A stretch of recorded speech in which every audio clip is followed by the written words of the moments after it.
السلام عليكم ورحمة الله وبركاته. أهلا كل متابعيني، طبعا كلهم كنتم متابعين قصة النائب السابق حيدر الملا الذي تعرض للضرب المبرح في العاصمة بغداد.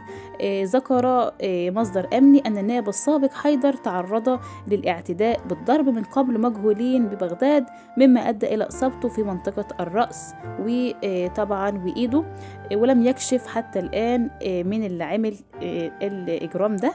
لكن هو طلع في فيديو بعدها بساعات عشان يطمن حبايبه ويقول لهم ان انا بخير والحمد لله عدت على خير. كان فتح في دماغه، وزي ما انتم شايفين ايده كانت برضو مصابة.